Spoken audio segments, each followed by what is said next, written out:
Hey guys, this is Mr. H. This is question number 15 from the June 2024 Algebra 1 Regents exam. This is just the question testing your understanding of the sequence.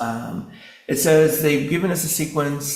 First term is -2, -5, -8, -11, -14, and then they've given you 4 choices, and you're supposed to pick out which one of those represents that sequence. Now, basically, if you understand how to determine if something is a sequence or not, you're just going to use the right formula. So let's go. Now, the way that I've taught you, let me go grab the calculator.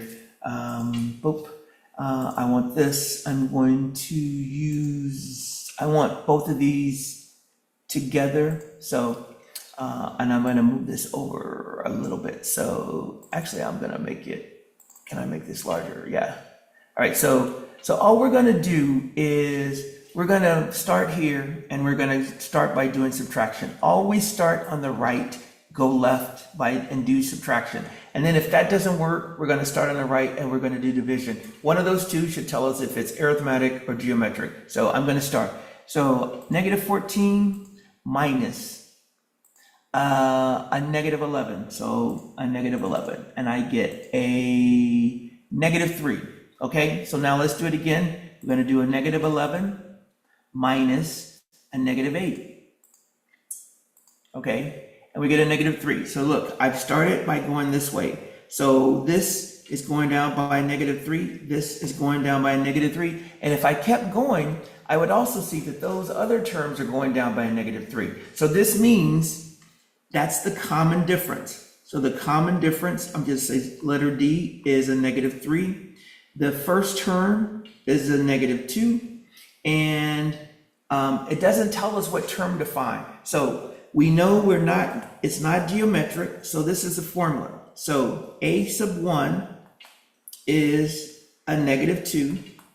D, the common difference is a -3, so I'm just going to plug this in. -2 goes here, plus a -3 goes here, and then it's n minus 1. So a sub n equals. So here is our answer, right here. This is our answer. Now, what I'm going to do in addition is I'm going to show you how you can check this with your calculators. Now, I've already entered these. The one thing that you gotta, I'm gonna get rid of this for just a second. The one thing you should see is that these are functions. An arithmetic sequence is nothing more than a linear function. It's got some constraints on the domain, but it's still a linear function. So that means we can graph these. These are functions. Now, we're going to have to change a couple things in order to graph it. Instead of this being a sub n, we're going to say f of x equals this, and we're going to change this to x. So on all of them, that's what I did. I just made it f of x, and then I changed the n to an x. Now, so I've already graphed these. So let me go get the calculator. And here's what I want to show. I'm going to do this, and I'm going to use the table now. So here are the functions I enter. They're all straight lines because they're all linear functions. But what I'm going to do is I'm just going to go to the table. So I'm going to go Control T. And then I'm going to do Control 6 again. I've showed you this once before earlier in one of the videos. So now I'm just going to go and I'm going to go to the table and I'm going to look. I'm going to look for the first term and I'm going to look to see which one of these functions actually, the first term is a -2, the second term is a -5, the third term, fourth term, fifth term. So if I go over here, let me just get rid of this.